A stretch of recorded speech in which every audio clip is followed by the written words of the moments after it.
ఈ ఇన్వెస్టిగేషన్ ని స్పీడప్ చేసిన తర్వాత ఈ వైట్ కాలర్ టెర్రర్ వెనుక ఒక మహిళా డాక్టర్ ఉన్నట్లు తెలుస్తోంది. ఉత్తరప్రదేశ్ కి చెందిన ఈ మహిళా డాక్టర్ మోస్ట్ ఇంపార్టెంట్ సస్పెక్ట్ గా అనుమానించబడుతోంది. Doctor Shaheen Syed. Doctor Umar Nabi work చేసే అల్ ఫలా యూనివర్సిటీలోనే ఈవిడ పనిచేస్తోంది. ఇన్వెస్టిగేటర్స్ ఇన్ఫర్మేషన్ ప్రకారంగా పాకిస్తాన్ లోని టెర్రర్ ఆర్గనైజేషన్ అయిన జైషే మొహమ్మద్ కోసం ఒక విమెన్ రిక్రూట్మెంట్ వింగ్ ని ఇండియాలో స్థాపించడానికి ఈవిడికి రెస్పాన్సిబిలిటీ ఇచ్చినట్లు వెల్లడవుతుంది. అండ్ ఈ విమెన్ రిక్రూట్మెంట్ వింగ్ కి పేరు జామత్ ఉల్ ముమీనత్. ఎడ్యుకేటెడ్ విమెన్ ని అండ్ ప్రొఫెసర్స్ ని ఇలాంటి ఒక టెర్రర్ ఆర్గనైజేషన్ లోకి లాగి ట్రాప్ చేసి అట్రాక్ట్ చేయడమే మెయిన్ ఆబ్జెక్టివ్ అని తెలుస్తుంది. జమ్మూ కాశ్మీర్, హర్యానా, ఉత్తరప్రదేశ్ స్టేట్స్ లో ఇలాంటి టెర్రర్ ఆర్గనైజేషన్స్ ని ఇంటర్ స్టేట్ టెర్రర్ మాడ్యూల్ గా సెక్యూరిటీ ఆర్గనైజేషన్స్ వెంటాడి ఇన్వెస్టిగేట్ చేసి ఛేదించి అరెస్ట్ చేసినప్పుడు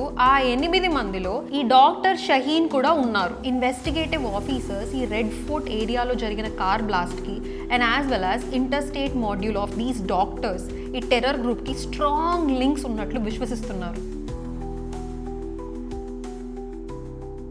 10th నవంబర్ సాయంత్రం 6:52 PM కి జరిగిన కార్ బ్లాస్ట్ గురించి అందరికీ తెలిసిందే. ఢిల్లీ పోలీస్ కమిషనర్ సతీష్ గోల్చా చెప్పిన వివరాల ప్రకారంగా traffic signal are metro station number 1 దగ్గర రెడ్ సిగ్నల్ పడినప్పుడు ఒక వైట్ I-20 కార్ నెమ్మదిగా ఆగింది. యాజ్ యూజువల్ గా ట్రాఫిక్ కమ్యూటర్స్, యాజ్ యూజువల్ గా టూరిస్ట్, షాప్ కీపర్స్ కోలాహలంగానే ఉంది. బట్ కొన్ని నిమిషాల్లోనే ఒక ధమ్ అనే సౌండ్ రావడం, కార్ బ్లాస్ట్ అవ్వడం, భూమి కుంగిపోయిందేమో అన్నంత గట్టి శబ్దం వచ్చింది. ఆల్మోస్ట్ 800 మీటర్స్ దాకా ఈ ఇంపాక్ట్ ఉంది. And red fort main entrance నుంచి ఇది జస్ట్ ఒక 200 మీటర్ డిస్టెన్స్ లోనే ఈ కార్ బ్లాస్ట్ జరగడం. 10 సెకండ్ల క్రితం ప్రశాంతంగా ఉన్న వాతావరణం సడన్ గా నరకంలా మారింది. ఆ 800 మీటర్స్ దాకా ఇంపాక్ట్ ఇవ్వడం వల్ల సర్టెన్ ఏరియాస్ లో గ్లాస్ విండోస్ తో సహా పగిలిపోయింది. ఆ బ్లాస్ట్ అయిన I-20 కార్ కంప్లీట్ గా బూడిద అయిపోగా దాంతో పాటు ఆల్మోస్ట్ 8 నుంచి 9 మంది చనిపోయారు అండ్ 20 మందికి పైగా గాయపడ్డారు. ఆ ఎఫెక్టెడ్ పీపుల్ ని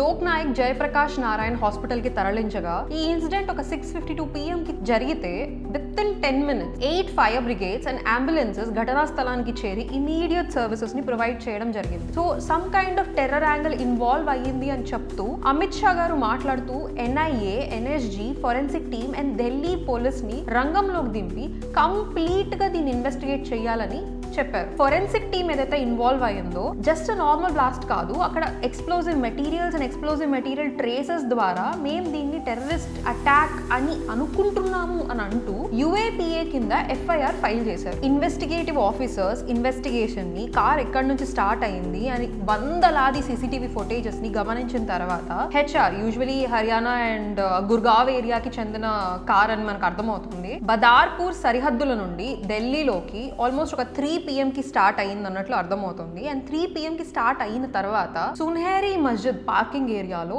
3 hours పాటు ఆ కార్ అక్కడే స్టేషనరీగా ఉంది. There was no movement. అక్కడ ఆ కార్ లోంచి ఏదైనా పర్సన్ బయటికి దిగడం గానీ ఆ కార్ లోపలికి ఇంకో పర్సన్ రావడం గానీ CCTV ఫుటేజ్ లో అయితే రికార్డ్ అవ్వలేదు. అండ్ ఆఫ్టర్ దాట్ మెల్లగా ఆ కార్ ఈ రెడ్ సిగ్నల్ ఏరియా ఎక్కడైతే red fort metro station 1 red signal దగ్గరికి రావడం, సిగ్నల్ వల్ల ఆగడం అండ్ సిగ్నల్ పడిన తర్వాత ఎలా అయితే మూమెంట్ స్టార్ట్ అయిందో ఇమ్మీడియట్ గా బ్లాస్ట్ అవ్వడం. This is the series of events. ఆ CCTV ఫుటేజ్ లో క్యాప్చర్ అయిన పర్సన్ పేరు doctor Mohammad Umar Nabi, age 36 years. ఈయన యాక్చువల్లీ జమ్మూ కాశ్మీర్ లోని పుల్వామా రీజియన్ కి చెందినవాడు. బట్ ఆయన ఫరీదాబాద్ లో యూనివర్సిటీ ఆఫ్ అల్ ఫలాలో పనిచేస్తున్నారు. సో ఈ ఎక్స్ప్లోషన్ జరిగిన టైంలో ఆయన కార్ లో ఉన్నాడా లేకపోతే కార్ బయట ఉన్నాడా అనేది మనకు అర్థం కావడం లేదు. ఎందుకంటే ఎక్స్ప్లోషన్ జరిగిన తర్వాత మాంసం ముద్దలు దొరికాయి. సో ఒక పర్సన్ ని ఐడెంటిఫై చేయడానికి ప్రాపర్ ఎవిడెన్స్ దొరకలేదు. సో దీని వల్ల DNA టెస్ట్ మాత్రమే మన దగ్గర మిగిలిన ఆప్షన్. సో ఆ DNA శాంపిల్స్ కోసం ఆ సస్పెక్టెడ్ డాక్టర్ వాళ్ళ అమ్మని పుల్వామాలో కలిసి అండ్ వాళ్ళ ఇద్దరు అన్నర్ని కూడా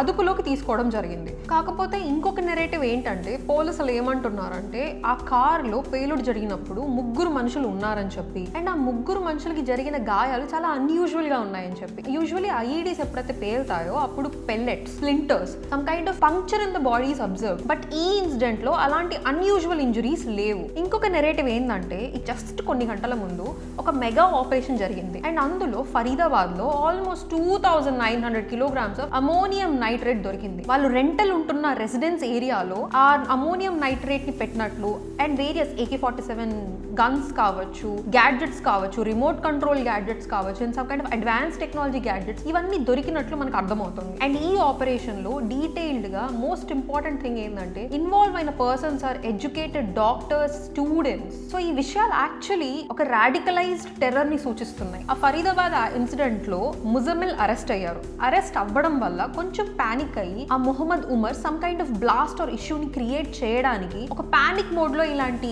హేస్టీ డెసిషన్ తీసుకున్నారు అని అంటున్నారు. యాక్చువల్లీ 20 days గా అబ్జర్వ్ చేశామంటే ఇలాంటి వార్తలే ఎక్కువ వస్తున్నాయి. ఢిల్లీ NCR ఏరియాలో హెవీ మెటల్ స్వాధీనం, ఫరీదాబాద్ ప్రాంతంలో ఒక పెద్ద ఉగ్రవాద కుట్రను పోలీసులు ధ్వంసం చేశారని, ఆయుధాలు, డెటోనేటర్లు, టైమర్లు, అంతేకాకుండా గుజరాత్ లో యాంటీ టెర్రరిస్ట్ స్క్వాడ్ ఇలాంటి ఎన్నో టెర్రర్ రిలేటెడ్ ISIS కి చెందిన ఏజెంట్స్ ని అరెస్ట్ చేసినట్టు న్యూస్ వస్తూనే ఉంది. సో ఈ 20 days గా వచ్చిన న్యూస్ ఒక్కదానే రిఫ్లెక్ట్ చేస్తుంది మన ఇంటెలిజెన్స్ ఏజెన్సీస్ యొక్క ఎఫిషియన్సీని. నిజానికి అలాంటి పేలుడు పదార్థాలు దేశ రాజధానిలో బయట పడకుండా ఉంటే ఇంకెంత విధ్వంసం సృష్టించేవో ఆలోచించడానికే భయానకంగా ఉంది. అండ్ మరోవైపు భారీ స్థాయిలో విస్తృతంగా ఢిల్లీ, ఫరీదాబాద్ అండ్ జమ్మూ కాశ్మీర్ కి టెర్రర్ లింక్స్ కావచ్చు ఆర్ స్లీపర్ సెల్ యాక్టివిటీ కావచ్చు వెరీ హైగా ఉన్నట్లు కూడా నోటీస్ చేయొచ్చు. ఉగ్రవాద సంస్థలు దేశంలో ఎంత పెద్ద స్థాయిలో కుట్రని రచిస్తున్నారో అర్థమవుతుంది. ఈ రెడ్ ఫోర్ట్ దగ్గర జరిగిన దాడి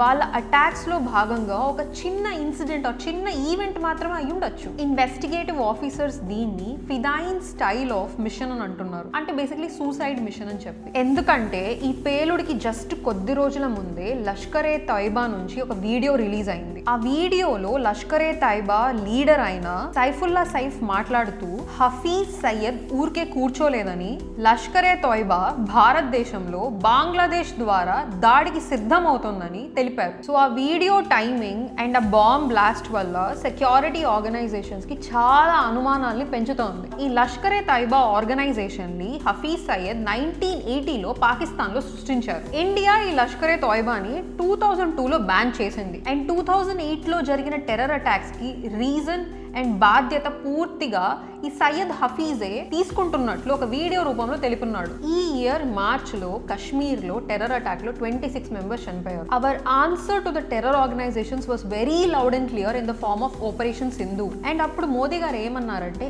ఇంకొకసారి ఇలాంటి టెర్రర్ యాక్ట్ ఏదైనా జరిగితే అండ్ దానికి రెస్పాన్సిబిలిటీ పాకిస్తాన్ అని మాకు అర్థమైతే this we will consider as a war crime. So ఇప్పుడు ఈ కార్ బ్లాస్ట్ జరిగింది కాబట్టి some kind of terror linkage అని ప్రూవ్ అయితే ఆపరేషన్ సింధూర్ 2.0 లాంచ్ అవుతుందా? ఈ కార్ బ్లాస్ట్ ఇన్సిడెంట్ తర్వాత గవర్నమెంట్ అండ్ ప్రధాని నరేంద్ర మోదీ గారు చనిపోయిన కుటుంబాల వాళ్ళకి సంతాపం తెలిపారు. హోమ్ మినిస్టర్ అమిత్ షా ఈ దాడి గురించి మాట్లాడుతూ దీన్ని తీవ్రంగా ఖండిస్తున్నానని అండ్ దీని వెనుకున్న ప్రతి ఒక్కరిని న్యాయస్థానం ముందు నిలబెడతానని తెలిపారు. Delhi security is our first priority అని అమిత్ షా గారు అన్నారు. ఢిల్లీ పోలీసులు ఈ కేసుని అత్యంత ప్రాధాన్యం ఉన్న కేసుల కేటగిరీ A కింద పరిగణించారు. NIA అండ్ NSG బృందాలు దర్యాప్తు చేస్తున్నాయి అండ్ దేశంలోని major cities or else heritage monuments and major metro stations దగ్గర సెక్యూరిటీని టైట్ చేయడం జరిగింది. అండ్ ఢిల్లీలో యాంటీ టెర్రరిజం లాని ప్రెజెంట్ అమల్లో పెట్టారు. సెంట్రల్ గవర్నమెంట్ ఈ ఎక్స్ప్లోజివ్ మెటీరియల్స్ యొక్క మూవ్మెంట్ ని